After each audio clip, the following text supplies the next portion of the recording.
Hey, this is Hansi Kirsch. And this is John Schaefer. We're Demons and Wizards, and you're watching Heavy New York. Heavy, heavy, heavy, heavy New York!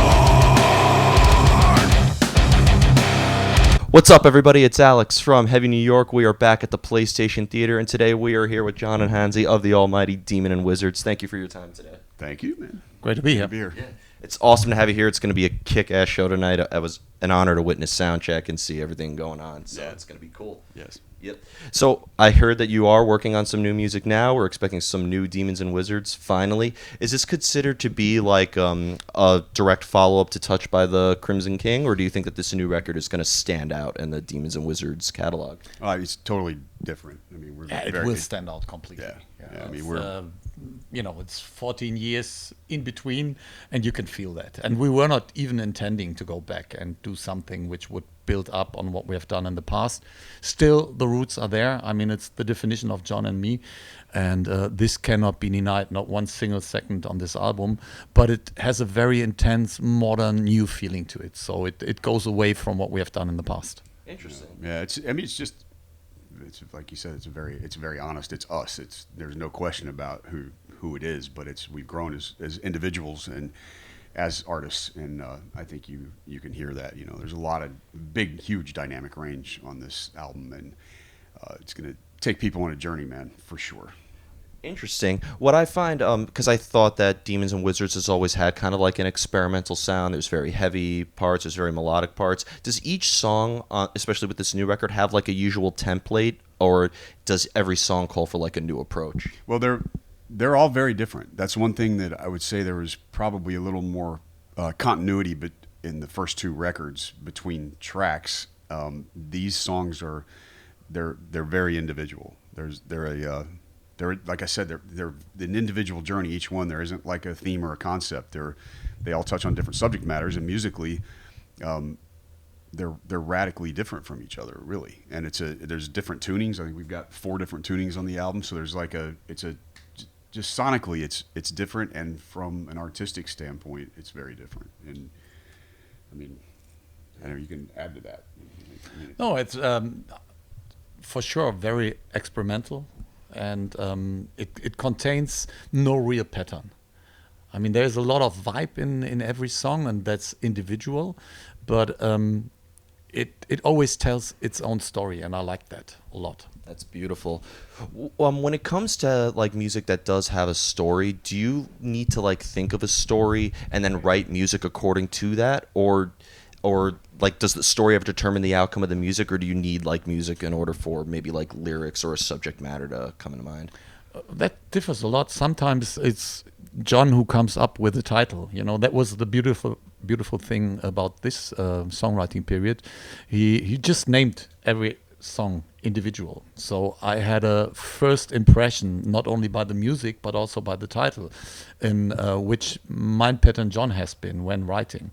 That, of course, helped me when coming up with ideas. But sometimes we just discussed and decided to go for a certain direction. And we went from fiction and fantasy to philosophical, ideological ideas, which, were flying around and seemed to comfort the song. In general, I think it's always very important to have a topic which comforts the song, because the song always is the origin, and it already holds a spirit, and you need to find this spirit, and if both come along very well, then you succeed. And I have the feeling we did very well on that one. Yeah, and for me it was really a matter of trying to be able to know what file I'm going to open and work on, you know what I mean? Because years ago, and that's something I started doing probably in the last 10 years, but it was more when Hansi and I did stuff together, I just come up with goofy titles, and then you end up with 12, 15 songs, and it's like, wait a minute, what is that? That does, so this time I was actually coming up with titles that I felt like matched the music, and sometimes the title may have even come first in a couple cases, but the music felt that way to me. It was never the intention, like this is what it's got to be, because when he comes into it, it could go in any direction. I'm open to that, but I still need to be able to look at the files and go, okay, I'm going to work on this session, if I call it Bill or Fred, and I don't call it Timeless Spirit or Wolves in Winter, if those titles speak to me, the music spoke to me in a certain way, so I just called them working titles, and we ended up keeping a lot of that. But I'm not ever married to those initial ideas unless it's a song that I'm like, if it's an Iced Earth thing and I'm definitely going to write the lyrics and vocal melodies for it and all the music and stuff, then I'm going to stick with that. But in the Demons and Wizards thing, the way we work it's different. Fascinating. I was very impressed also by the musical composition as much as the lyrics. Like, is there a music theory element, like with guitar work? Like, are you working off of like a scale and a mode, or like with the vocal range, are you keeping in mind of what key to sing in, or is a lot of the stuff improvised? I never think about that. I'm completely uneducated when it comes to music anyway, so it's only about the feeling. That's it, period. And it just comes, and if it's something that, whether if I'm messing around on the bass or a guitar or whatever instrument or keyboards, it may be the thing that sparks the initial idea, just fucking around on the instrument, and then everything starts to build. But that has nothing to do with like theory ever. Okay. I might actually, even one of the songs, I pulled a guitar out of the case and started playing it, and it was tuned to C sharp. And I didn't even realize it. And I'm putting together this arrangement. And I tuned it by ear because it was coming to me pretty fast. And then I realized, holy shit, this guitar is tuned to C sharp. I've never done that with Iced Earth, we never did that with Demons. But it sounded heavy and it was cool. So I was like, I kind of like this, and it's just, but it was not thought about. It just happened. It's weird. Fascinating. Being that, kind of going into the history of Demons and Wizards, being that, it's Iced Earth and Blind Guardian combined together, was this originally intended to combine those two projects into one, or did you guys want to do something completely different from Iced Earth and Blind Guardian? I would say we do. Of course, we carry the legacy and the definition of the two bands along with us. We are essential parts of these two bands. So they are also a natural source for Demons and Wizards. But all in all, the goal was to go completely freestyle. And I believe we did very, very well. And it naturally happens almost as a result of the combination, of these two things. It's like, chocolate and milk, There you go. Yeah, it's for sure.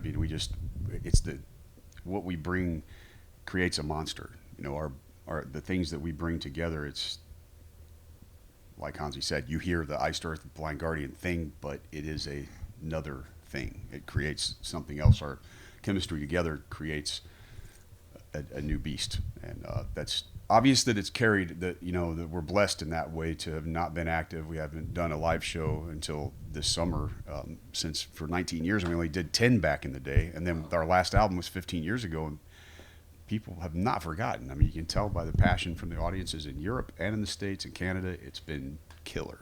So that's amazing. Yeah, it says something that we really have something special. We're blessed for that. Yeah, and people connecting with your music and seeing on how it speaks to them has got to maybe change your perspective on how you look at yourselves as artists, right? It makes me happy. That's for sure. It tells a story, and it just proves that something I have probably not done on intention at first case, has transformed into something like that. It helps people, it makes people happy, and that of course has an impact on me. But when going back into songwriting also, I try to release myself from all that stuff and look for the inner source in myself. It's more like, express your feelings. Maybe, the way, of course, has had an impact on how I relate to music nowadays. But in general, I try to approach that individually as well. Awesome. And the final question I want to ask you, my favorite question to ask every artist, because it's always the hardest question for them to answer. How do you know when a song is done? I just know.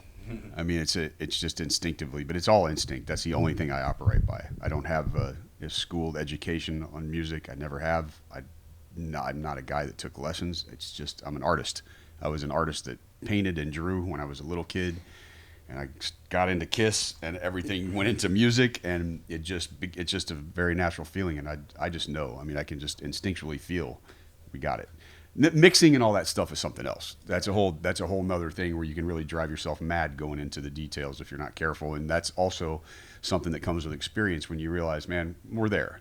you can go so far into the details that you end up making things sterile, and you end up over analyzing it, and that's also part of the growth. You know, it's all, you go through that stage, and then you realize, at least for me anyway, that sometimes it's just too much, and you don't need to do that. You know, you've already hit the magic mark, and you're over analyzing, and most of the listeners are never going to hear the kind of details you hear in your own music anyway.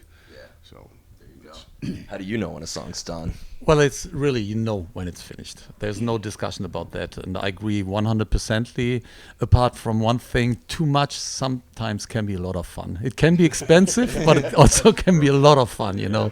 Going into the details has also a sort of magic. But yeah, there always is the risk of failure by that. Of course, of course. So before we go, I'd like to thank you so much for your time today. It's going to be an awesome show tonight with you Thank guys, you. Lizzie Borden and Tyr. Is there just anything else you would like to promote for Demons and Wizards in terms of tours, or when could we be expecting the new record? This will be uploaded by midnight, so if it hasn't been announced yet, don't say. it's February 2020. I mean, we're making it very known that that's when the album comes out, and as far as that's our mission right now. I mean, we right after Prague Power, we're heading to Tampa to Morrisound. Hansi's got a few songs left to sing. We're going to be splitting the days and doing mixing and getting things wrapped up. So we're really in the final stages of the record. And February it's dropping, and that's all we can announce right now. Awesome. So. Well, thank you guys. Everybody, we are here with Demons and Wizards, new music in 2020. Be sure to pick that up. This is Alex from Heavy New York, and we will see you next time. Cheers.